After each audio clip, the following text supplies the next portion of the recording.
What up YouTube? So today I have a first impression for you guys and it is on the Sephora Cake and Bake Liquid and Powder Makeup Sponge. I did see a few reviews on this product, so I wanted to give it a try myself. I am a huge fan of Real Techniques Beauty Sponge and beauty blenders. It's definitely different in a way that it's very clean with its lines, like it's rectangle, it's not round, so I'm very interested about that. How to use wet cake and bake with water until completely saturated, squeezing out excess liquid. Pick up liquid or powder makeup products with the top or bottom flat edge and apply to conceal and or bake. And then how you clean it is you use your favorite soap, rinse under cold water until clean, squeeze excess water, and lay flat to dry. So I was able to pick this up from Sephora yesterday. It retailed for $14, which is cheaper than a beauty blender, but expensive than a Real Techniques sponge. So I'm very interested to see how this product will do. Before we get into that, I'm going to be putting on my eye makeup so that I can get that out of the way. I will be right back. Then I will review this for you guys, so stay tuned. That's better, a little bit better. We are gonna get started. I did dampen the sponge and it got a lot bigger, but it's definitely a lot stiffer than the Beauty Blender and the Real Techniques sponge as well. You hear that? Before I start, I'm just going to prime my face really quick, and I am going to use Smashbox Primer Water, Photo Finish Primer Water. I just got this a couple days ago, and I loved it. I love it. I'm just going to let that set in. The foundation I'm going to be using today is the Kat Von D Lock-It Foundation. This is my first time using it. This is what it looks like. It's so pretty. It's so nice and sleek. Nice and sleek. Is it in a case? Or is this how do you close it? How do you open it? Oh. Did I break it? Okay, so I'm just going to put it on my hand. Then I am going to use a brush to apply it to my face. I freaking swatched this by myself at the store yesterday. No one asked me for help. No one asked me if I wanted to swatch it on my face. They just watched me swatch it and I got a good color. So I'm going to comfortably, I think I'd want to use this part, but I want to save that for the concealer. So I'm going to use the back side. I am blending this out.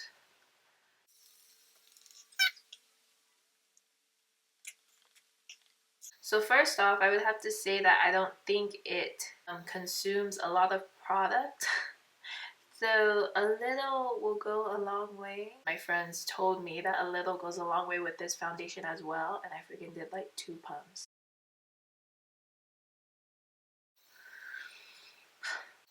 It's okay. I mean, so far I feel like it's blending out the foundation well. I don't see any patchiness or any streakiness. I mean, especially for me, getting in the nose right here is a big thing. So, seems to get in there pretty fine. Yeah. So I'm just going to blend this out. Everywhere else, kind of getting tired. Can I just say the coverage of this foundation is like amazing, okay? So as you can see, my face is really red and tans a lot faster than the rest of my body, but the foundation does match the rest of my body, okay? I think I'm gonna like this sponge because of the clean edge that it has.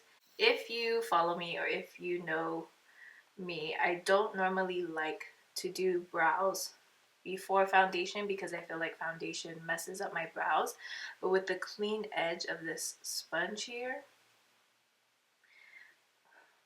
I just might be sold on this sponge. Even around the eye, I would say that it kind of did pretty well. You know, you wouldn't think it would because it's a square, but it does well. That's, I mean, logically in my brain that doesn't make sense, but okay.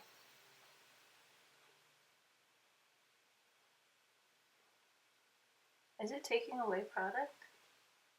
The sponge did a really good job at blending, I would have to say. I don't see any patchiness. The blending is flawless. Do keep in mind that a little goes a long way. I like the way it's looking. Things are looking good.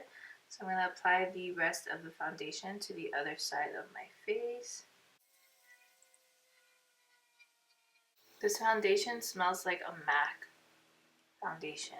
I'm going to blend this side out.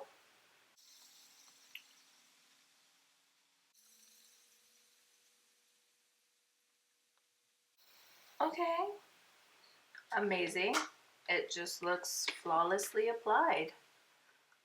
I have no complaints there whatsoever. So next for concealer, I am going to be using Tarte's Shape Tape, of course. I'm just going to do that and I'm going to blend it out. So I did kind of use this side of the sponge when I was like working it in. So I'm going to use this other side. So far so good.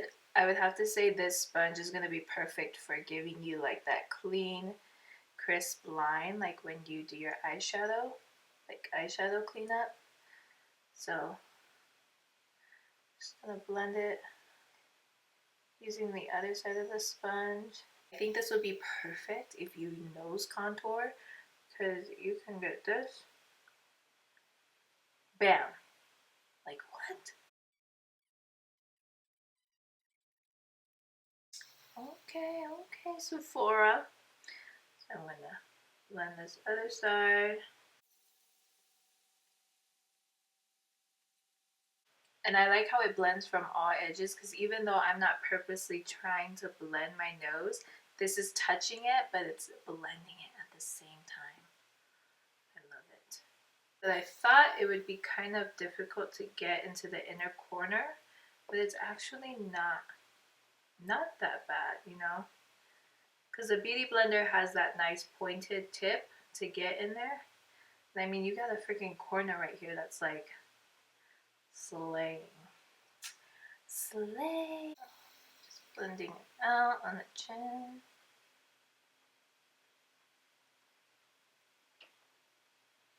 And then I like to use the other side to blend it out. I don't know if it's just me, but I kind of feel like it's kind of taking away product. Yep. Perfect for nose contouring because it has like this straight line right here. You can get a nice skinny nose. So now I'm going to set my face, and I'm going to be using Laura Mercier setting powder. I'm going to use this to set the concealer with, and I am just going to dip her in here like so. So there it is. Now I'm going to apply it under the eyes.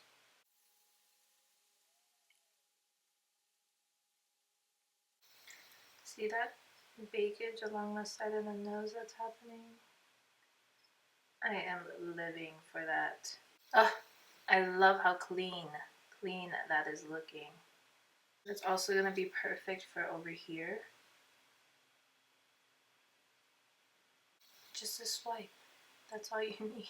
We're just going for a full baking beard today.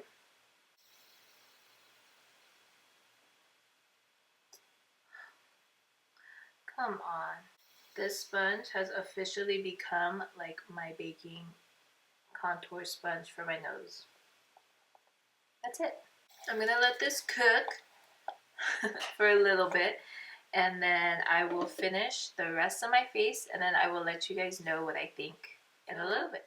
My final thoughts on this Cake and Bake sponge by Sephora. It is pretty good, if not really good.